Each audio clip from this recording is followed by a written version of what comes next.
everybody, and welcome back to Pick and Roll on the Board NBA YouTube channel. We go live here every weekday, all throughout the week, to give you NBA content focused on discussion and, of course, focused on Pips' official picks. If you guys have been enjoying the show so far this season, or if this is your first time you're enjoying this one, please make sure you are subscribed to the Board HQ on YouTube, and please make sure you're following us as well on Twitter. Listening in podcast form, rate and review 5 stars. And if you're on podcasts, you might be hearing me a little bit different today, coming with a different setup. If you're watching, you can see him in a different setup. I'm away today. I'm actually in Las Vegas right now. I wouldn't necessarily say I'm on vacation because obviously still getting into content for you guys, but away, still bringing the show for you guys. And hey, I'm 3 hours back as well from my normal time. So it is very early in the morning here. Nonetheless, let's go into our show for today. First of all, as always, we do want to recap the previous picks. Unfortunately, Fridays have just not really been good for us in the last month or two. Pulling up from the picks from a BetStamp screenshot that I have here. And one of the picks voids. The other two, unfortunately, are losers here. First of all, kind of want to talk about this Lakers one. Ja Morant doesn't clear this line, but the Lakers also come through and win this one. We'll also talk about another Lakers game in just a sec here. But from what you can remember, Pips, from this Friday, what can you tell us about this Memphis game and Ja Morant in particular? Pretty simple. Memphis underestimated Lakers with them on a huge winning streak. They just, I was thinking they are playing pickup game. That's where they the mentality going into this game. They were making fun of everything. They were just slow pace, we'll win this easily. And ja Morant was playing around. It wasn't focused, zoned out, attacking. And for result, he had 9 from 29 from the field. And that's very difficult when you don't shoot outside. He's finishing inside, and shooting 9 from 29 is unbelievable. And I don't think he ever had 29 field goal attempts that he didn't clear this line in his entire career. I just don't remember. I went to the stats, and whenever he shoots 25 or more times, he has 35 points average. And the Lakers defense was actually poor. He missed some he missed 5 wide open layups. I was just amazed how poor he was. And in the last 3 minutes, he missed 2 wide open threes to win and 2 layups. And if he made any of these points, field goals, the Memphis would win the game. They lost because Ja Morant was missing late into the game, and Lakers keep scoring. And just no energy. Totally underestimated the Lakers, because when you go to every play, they were just I can't describe it with words. They were so not focused at all. They made some crazy turnovers and some very, very difficult games to watch if you have if you had this bet. Yeah. This was a game where if you're watching, Shannon Sharp on the sidelines got involved. You don't know who Shannon Sharp is, Hall of Fame NFL player, got into a very big altercation. He was kind of ready to take on the entire Memphis Grizzlies roster. So entertaining from that perspective. Unfortunately, for the sake of the bet, does not go. Also, one additional, with I think 2 seconds left, or even less, Brandon Clark had 2 free throws to go to the overtime. He made the first and missed the second. And if he made the second, this bet, Ja Morant would cover for sure. And I think Memphis would also win, but close one. Unfortunate. Sometimes they come down like this. Pulling up the other bets. This one, the second one, is actually going to void here. For the record, it's a 70-49 record on the season, by the way. This one will adjust to void. It just didn't quite track it as a same-game parlay, so this one will void. Unfortunately, Steph Curry does not play. Neither does Klay Thompson, Draymond Green, yet the Golden State Warriors did win this game, funny enough. Darius Garland, however, did clear this line very easily. So it's kind of unfortunate there. But on the season, still 70-49 record plus 13 units. Unfortunately, though, we go to the third play here. Tyler Hero over 17.5 points. This one had all the juice to get over this line. But I think a blowout is the reason that this one didn't quite cash in the end.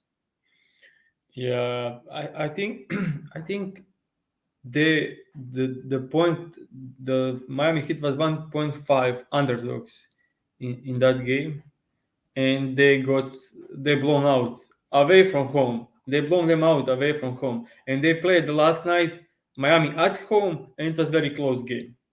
And Hero scored 26 points. So they played 2 days after in the same matchup, and Hero completely like easily cleared this line, and we had like close game, which is amazing. Like it just keep happening. Like we have like 1 or 2 point spread, it's a blowout. We have 11, 12, 13 point spread, it's a close game. And yeah, just very difficult to predict. And yeah, Tyler Hero left the game with 7 minutes left, and I just don't see it in what world he doesn't make one more field goal in the last 7 minutes of the game. So yeah, unfortunate. Always unfortunate Friday. Yeah, it's just I know 2 Fridays ago was a good one, but then there was like 3 bad ones leading up to that. So it's just something I don't know. I guess it's just a variance, but it just feels like something weird about those Fridays. For another team, it was a bad Sunday night. I'm West Coast time zone right now, so I was actually able to stay up and watch this game. The Portland Trailblazers played the Lakers yesterday. This was such a strange game. The Lakers had the single worst quarter in franchise history.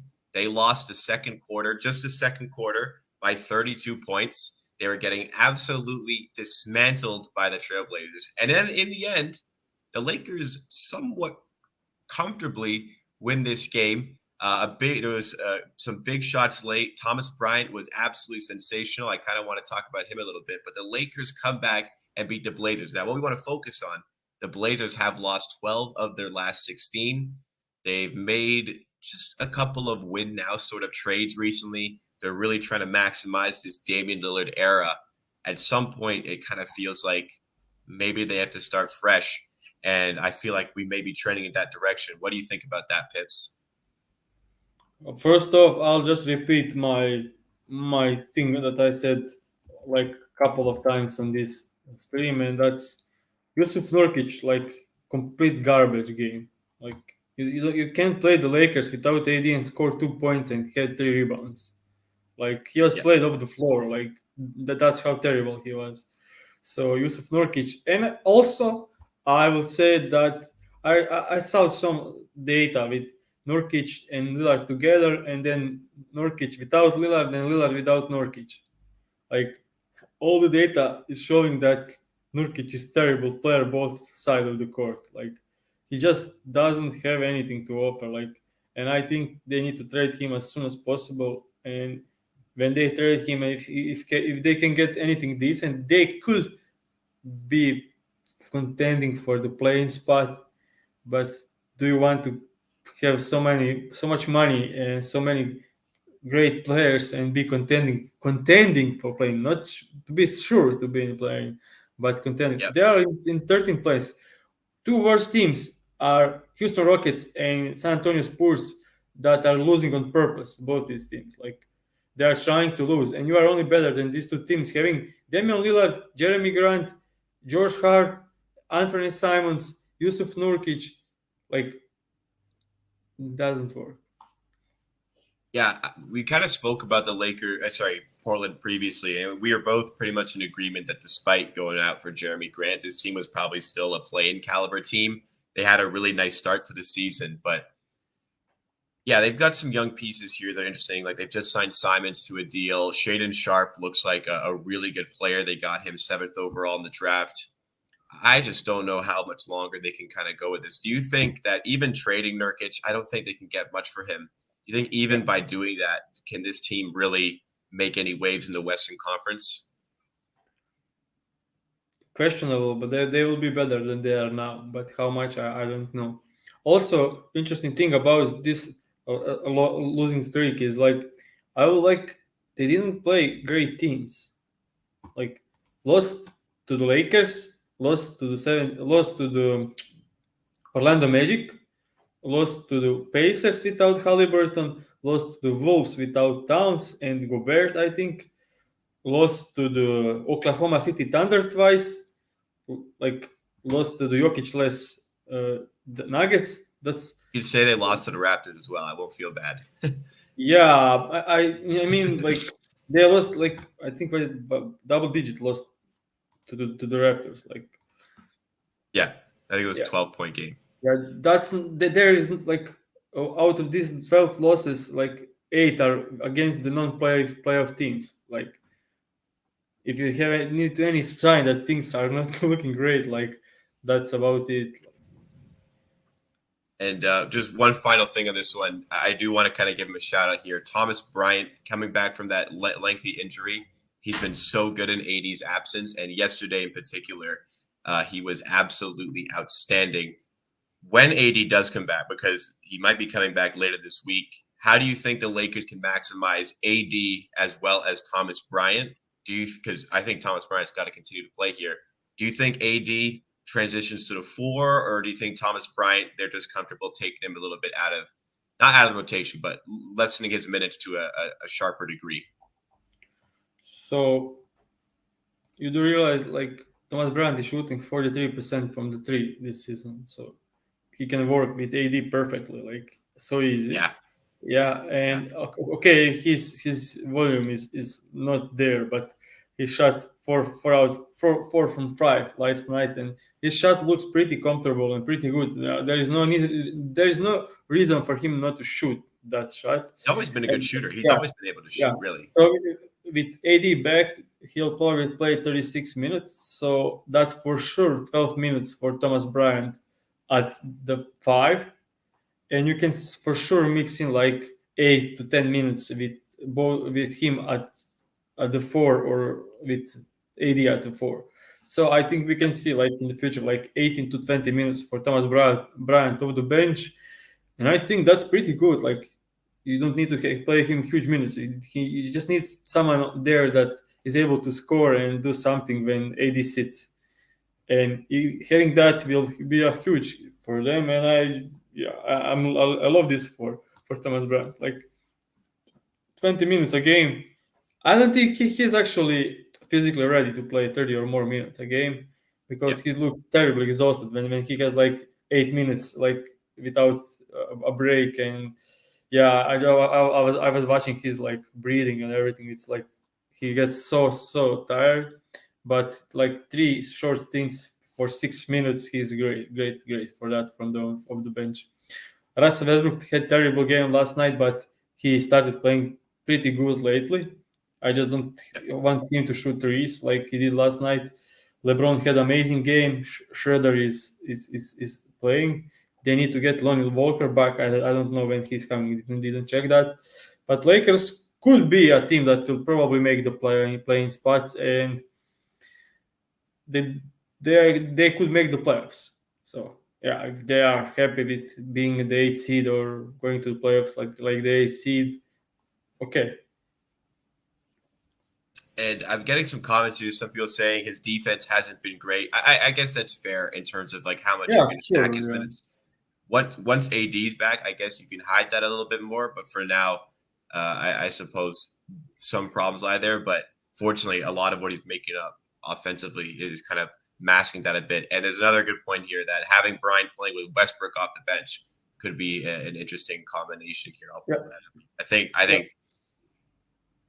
every day the Lakers kind of showcase a bit more. Maybe that 2027 and 2029 first round picks, but maybe both of those are worth trading to maximize LeBron's era. But I don't have the right answer to that. Let's move now into the official pick segment of today's show. 3 official plays coming your way for you guys. First of all, we are going to the Rockets game. They're hosting the Minnesota Timberwolves. Alperen Şengün.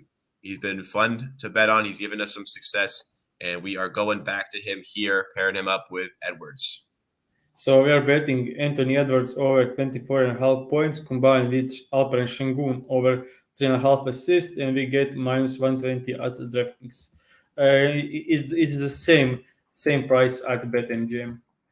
So Yeah, this I think this one is like they played a couple of days ago, so this one is pretty just just betting what what we've seen in that game and what we've seen in like last couple of weeks.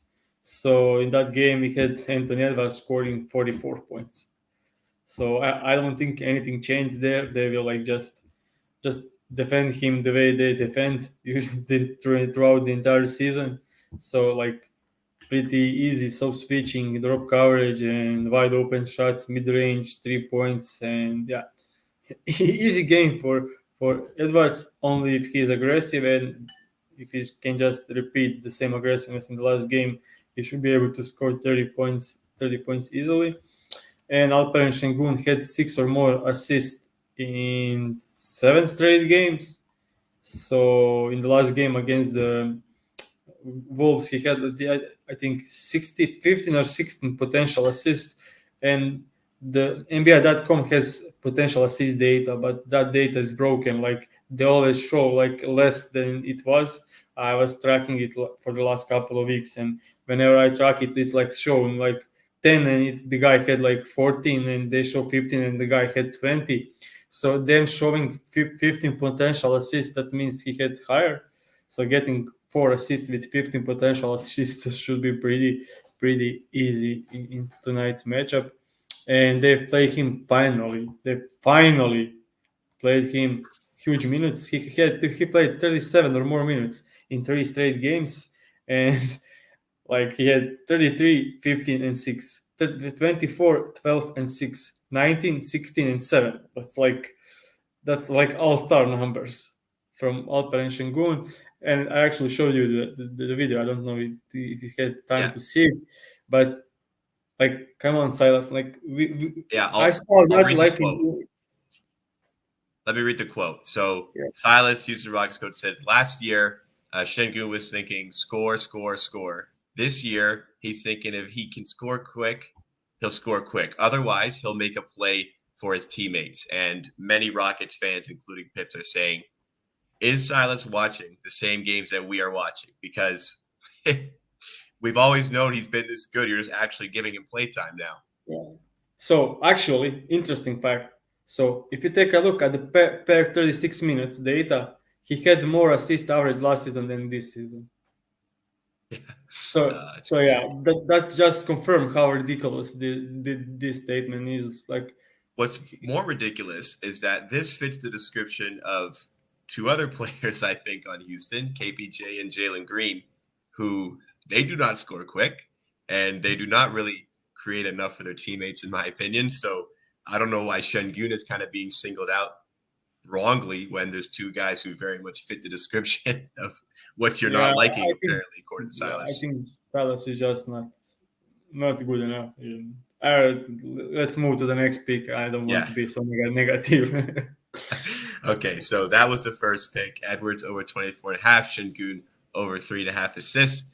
Moving to the second pick, we're going to the Hawks and the Bulls, and we have DeAndre Hunter as the focus here. Another of mine favorite teams to not just to bet but to actually watch is Hawks, and I'm betting DeAndre Hunter over 20.5 PRAs, which is minus 105 at Caesars. And if you take a look at the clearance slate on the graphs, I think this one is pretty clear. If you can just show the graph for DeAndre Hunter. Yeah. So I think it's like this is the graph with DeAndre Hunter playing 28 or more minutes, and he's over the last couple of weeks getting 36 plus minutes. And if you take a look, he cleared this line in 14 out of the last 15 games and 75% on the season with 23.8 average. And over the last 15, he had 25 PRIs average. And he's actually coming into this game after having like 2 monster games. Like he had 20 points and against the Knicks and 25 points and 31 PRAs against the Hornets in the last game. And I think tonight we get a bit more focus on stopping Trae Young and DeJounte Murray because they were playing amazing over the last couple of weeks.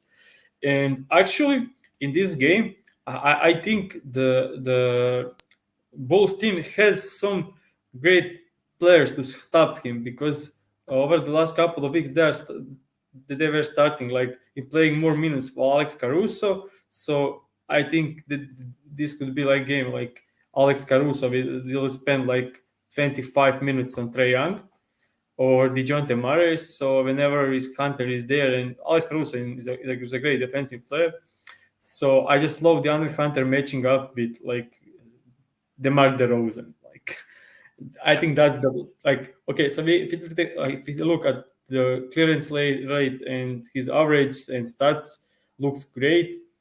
Great defenders on Trae Young or DeJounte Murray. Uh, their defense is just like to move the ball to the wings. So that's they are playing like they are overhelping like the same thing with Toronto Raptors. They are just overhelping on the nail, which leaves them wide open in the corners, and the undercutter is most of the time staying in the corner. And the undercutter is shooting the lights out over the last like 15 games. He's shooting over 40% from three, like 42% from three, and that's why he had so much success. And on top of all that, he gets the DeMar DeRozan cover on defense, and he's probably one of the worst wing defenders in the entire league, and he'll completely take advantage of him. And yeah, I just love this spot for Hunt. Yeah. And also two games against the Bulls this season, he cleared this line in both. Yeah, lots to like about this play. DeAndre Hunter, the way he's playing to match up everything. I feel like DeAndre Hunter still has a bit more to offer in his career, but in a good stretch of games, going with that. Let's move into the third and final pick on today's show. It is a same game parlay involving two of the main features on this Jazz team as they play the bottom feeder, really, in the Charlotte Hornets.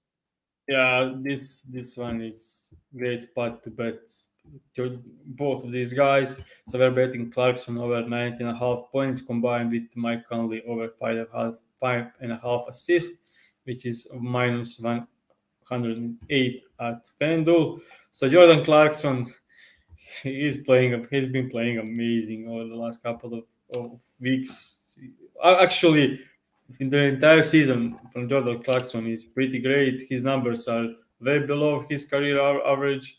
He's shooting at 35% from three is not something crazy, but it's he's getting to the line. He's shooting mid range. He's shooting like everything, and I just love this season from Jordan Clarkson. He's a bit more mature, and like yeah, when he gets in the fourth quarter, it's showtime. So yeah, love this. And we take a look at the last couple of weeks. So the only games he didn't cover these lines were like blowouts, or like he had a difficult matchup against the Memphis, and that's about it. Every other game he covered this pretty easily. And you just a minute. So yeah, it's clearing this 80% of the time, and he gets 25 for more minutes. And I just said like the last Los Angeles Clippers game, they did a great defense on him, and it was a huge blowout. Against the Houston Rockets, he also didn't have to shoot that much, and he was 1 point under this line. And against the Memphis Grizzlies, he had like 17 points in 26 minutes in a huge blowout. So Hornets are probably the best matchup entire season for Jordan Clarkson. Like great. And we take a look at Mike Conley. His assist is like he's just killing this line all over the season. I mean, he cleared this in 87% of the games, and if you take a look, he cleared this in 14 out of the last 15, and he's clearing it like by huge. Like he gets 8 to 9 assists easily, 7.5 average. So getting 6 in a great matchup should be a pretty easily. Yeah, good spot here again. As far as the Jazz, I mean, the way Conley's playing on an expiring contract, I still wonder what their plans are going to be by the trade deadline. But for now, he's here. It feels like under new coaching here, he's really taken on a new role and embraced that new role. And it's a big reason why the Jazz have seen a lot more success than we would have expected them to this season. So like this spot here, like this spot on Conley as well. That will do it. Let's make sure we wrap up all the picks here. First of all, we are going to the Rockets as they hosted Timberwolves. Alperen Şengün over 3.5 assists combined with Anthony Edwards over 24.5 points. That is minus 120 at DraftKings. Second play going to DeAndre Hunter. Matchup-wise, form-wise, everything clicks here for Hunter. We have him over 20.5 points, rebounds, and assists, which is minus 105 at Caesars as they take on the Bulls. And in the third pick, we are going to the Jazz, hosting the Hornets. Jordan Clarkson over 19.5 points, and Mike Conley over 5.5 assists. That is minus 108 at FanDuel. Thank you guys so much for tuning in to this edition of Pick and Roll on the Board on YouTube. Please make sure you are subscribed to our channel. Help us on our road to 600 subs. Eventually, we want to get to 1,000 subscribers on this channel. Also, be sure to smash that like button if you enjoyed the content for today. If you're watching on Twitter, please make sure you're following us. Please make sure you like. Consider coming over to YouTube, interacting with us live as we chat on the stream. And finally, if you're listening in podcast form, please take a minute to rate and review 5 stars. For more sports betting content across all sports, visit The Hammer at thehammer.bet in your browser. Just type in thehammer.bet. Find more sports betting content. And for myself and Pips, we'll see you next time for more from Pick and Roll.